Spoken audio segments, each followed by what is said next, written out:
Hello दोस्तों, कैसे हो आप सभी। उम्मीद है आज आप लोग सब सही हो गए। तो जैसा कि दोस्तों आपको दिख रहा है, आज मैं क्लास सिक्स के जेएनवी के लिए इम्पोर्टेंट क्वेश्चन लेकर आया हूँ। जी हाँ दोस्तों, जवाहर नवोदय विद्यालय के इम्पोर्टेंट क्वेश्चन मैथ में लेकर आया हूँ। तो अगर आपने अभी तक चैनल को सब्सक्राइब नहीं किया है तो सब्सक्राइब करना मत भूलिए और लाइक और शेयर करना मत भूलिए। और दोस्तों, अगर आपको मेरा चैनल की नोटिफिकेशन चाहिए और मेरे क्वेश्चन चाहिए तो आप चैनल को सब्सक्राइब कीजिए और बेल आइकन को जरूर दाबिए। तो इसी के साथ करते हैं अपनी वीडियो को स्टार्ट। तो पहला प्रश्न दोस्तों देख लीजिए आप यहाँ पर क्या है।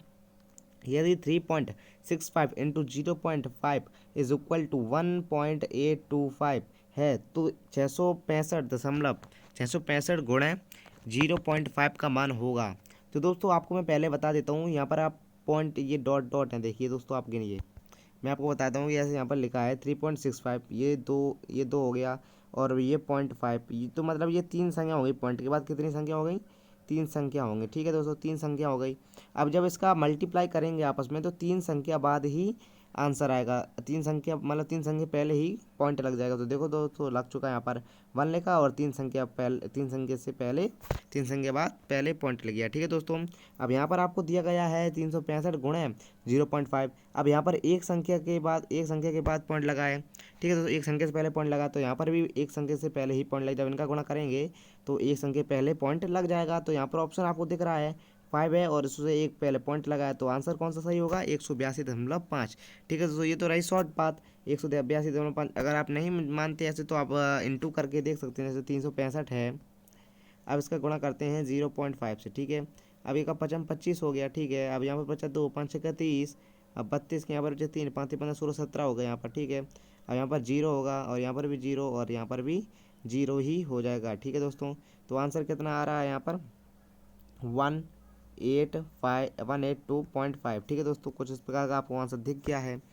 ठीक है, तो आप इस प्रकार कुछ कर सकते हैं, नहीं तो आंसर आपका जो ये पर दिख रहा है ये वाला, तो ये एकदम राइट आंसर। बढ़ते हैं नेक्स्ट क्वेश्चन पर। नेक्स्ट क्वेश्चन क्या है कि 17/25 का प्रतिशत रूप निकला है। तो प्रतिशत रूप कैसा होता है? जैसे 17/25 लग लिया, उसमें जब इंटू 100 का करते हैं तो उसका प्रतिशत रूप निकल आता है। जब प्रतिशत रूप का बात की जाए तो उसका गुणा 100 से कर देते हो। 25 100 के कितने होते हैं? 100। ठीक है, और 74 4 जा 74, 17 4 से कितने होते हैं? 68। कितने होते हैं? 68। तो 68% इज द राइट आंसर। बढ़ते हैं नेक्स्ट क्वेश्चन पर। नेक्स्ट क्वेश्चन क्या है? तो आपको कुछ इस प्रकार क्वेश्चन अब आ गया है बोर्ड मास का। तो दोस्तों बोर्ड मास का क्वेश्चन आ गया। तो बोर्ड मास का अगर आपको रूल नहीं पता है, वैसे बहुत बच्चों को पता होगा, बोर्ड मास BODMAS। ठीक है दोस्तों, तो सबसे पहले क्या करते हैं? सबसे पहले ब्रैकेट करते हैं, फिर ऑफ करते हैं, फिर डिवाइड, फिर मल्टीप्लाई, फिर ऐड और फिर सब्ट्रैक्शन। तो यहाँ पर सबसे पहले यहाँ पर हम लोगों को दिया गया है, ये ब्रैकेट दिया गया तो ब्रैकेट पहले सॉल्व करेंगे। ठीक है दोस्तों, क्लियर है? तो यहाँ पर आप पहले हम नोट्स कर लेते हैं ये क्वेश्चन, कुछ इसमें जगह लगेगी अभी। जी हाँ दोस्तों, तो कुछ इस प्रकार है। 24 + 6 माइनस ब्रैकेट 5 - 2। अब यहाँ पर ब्रैकेट 4, ये 4 है, -3 और ये ब्रैकेट हो गया और ये फिर से ब्रैकेट हो गया। ठीक है दोस्तों, कुछ इस प्रकार का क्वेश्चन है हमारे सामने। अब इसको सबसे पहले ब्रैकेट से सॉल्व करते हैं। 24 प्लस ब्रैकेट है वैसे ही लिखा रहने दे, 6 माइनस है वैसे ही लिखा रहने दे। और अब 5 में से 3 घटाएंगे, 5 में से 2 घटाएंगे, 3 घटा तो कोई दिक्कत नहीं होगी। अब इंटू लग जाएगा क्योंकि यहाँ पर ये जब घट जाएगा 4 में से 3, 4 में से 3 गए तो कितना बचेगा? 1। ठीक है दोस्तों, तो यहाँ पर हो गया 3 × 1। ठीक है, अब यहाँ पर बचा 24, यहाँ पर बचा 24 प्लस 6। अब यहाँ पर माइनस है, अब 3 का 1 में गुणा करेंगे तो कितना आएगा? 3। ठीक है, अब यहाँ पर बचा क्या? 6 - 3। तो इक्वेशन क्या बची? अब यहाँ पर कुछ इस प्रकार की इक्वेशन बची है हमारे पास, कुछ इस प्रकार की। ठीक है दोस्तों, क्लियर है? अब यहाँ पर जब ये करेंगे सॉल्व तो क्या होगा? 24 प्लस, अब 6 में से 3 गए तो कितने बचे? 3। ठीक है, अब 24 और 3 कितने होते हैं? यहाँ पर लिखा है, ये क्वेश्चन बची लास्ट में। 24 और 3 कितने होते हैं? 27 होते हैं। तो यहाँ पर राइट आंसर कौन सा होगा? यहाँ पर 27 आंसर दिया गया है। जी हाँ दोस्तों, देखो आपको चौथा ऑप्शन दिया गया है, चौथा 27 आंसर। ठीक है, तो ये इसका राइट आंसर है। बढ़ते हैं नेक्स्ट क्वेश्चन पर। नेक्स्ट क्वेश्चन क्या है? 17 के प्रथम 7 गुणजों का योग निकटतम है। तो दोस्तों आपको बताना है कि पहले 13 के आपको 7 गुणज लिखने हैं। ठीक है, सबसे पहले आपको 13 के 7 गुणज लिखने हैं। तो 13 एकन 13, 13 दूनी, तो प्लस लगाते हैं, जोड़ भी बताया तो 13 दूनी 26। ठीक है, 13 तिया तो 13 3 39, 13 चौके 13 4 जा कितने होते हैं? 52। ठीक है, 13 पंचे, 13 पंचे होते हैं 65, मतलब कि 65। ठीक है, 13 सत्ते, अब 13 पंच 13 13 छक्के कितने होते हैं? मतलब 13 6 कितने होते हैं? 78, ठीक है, और 77 से कितने होते हैं 91, तो इनको आप जोड़ लेते हैं हम ही लोग। तो अब इन लोगों को जोड़ने पर हमें क्या प्राप्त होगा, इन लोगों को जोड़ने पर हमें प्राप्त होगा कुछ 364, क्या होगा 364 कुछ हमें प्राप्त होगा। तो देखते हैं निकटतम बताई गई है, तो यहाँ पर निकटतम क्या है, यहाँ पर देख लीजिए हम लोग निकटतम देखते हैं। तो 7 गुणजों का किसके निकटतम है।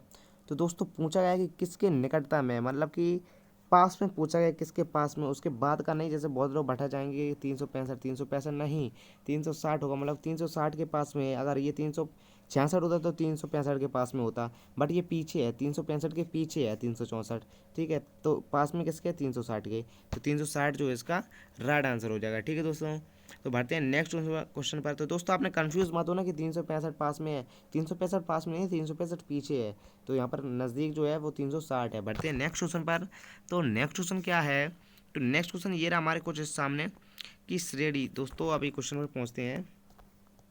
नेक्स्ट क्वेश्चन क्या है कि श्रेणी 1 2 3 1 2 4 1 2 4 8 का अगला पद है। तो दोस्तों यहाँ पर बिल्कुल सिंपल है। अब यहाँ पर एक दिया गया है, अब उसी संख्या को उसमें फिर से जोड़ दीजिए। एक एकन एक, एक और एक कितने होती हैं 2। अब 2 को 2 में जोड़ दीजिए, 2 दूनी मतलब 2 को 2 में जोड़ेंगे तो 4। अब 4 को 4 में जोड़ते हैं तो कितना आता है 8। अब ऐसे ही इसको 8 को भी आप 2 बार जोड़ देंगे तो 8 + 8 इज इक्वल टू 16। तो इसका राइट आंसर क्या हो जाएगा 16, ठीक है दोस्तों, क्लियर है। बढ़ते हैं नेक्स्ट क्वेश्चन पर। तो नेक्स्ट क्वेश्चन क्या है, तो नेक्स्ट एंड लास्ट क्वेश्चन कुछ इस प्रकार का है भाई। इसको देखकर डर मत जाना, ये एकदम सिंपल सा क्वेश्चन है, बस आप देख लीजिए क्या है इनमें। निम्न दंड चार्ट जो विद्यार्थी द्वारा खेले गए खेल दर्शाता है का अध्ययन कर प्रश्न का उत्तर दीजिए, ठीक है दोस्तों। कुछ इस प्रकार का दे दिया गया है। अब ये खेल है और ये विद्यार्थियों की संख्या है, ठीक है दोस्तों। अब पूछा क्या गया है, नीचे आप क्वेश्चन देखते हैं कि कितने विद्यार्थी टेबल टेनिस खेलते हैं। टेबल टेनिस पूछा गया कितने विद्यार्थी खेलते हैं। तो खेल ये रहा, टेबल टेनिस कहाँ पर है, ये रहा, कुछ इस प्रकार नंबर है।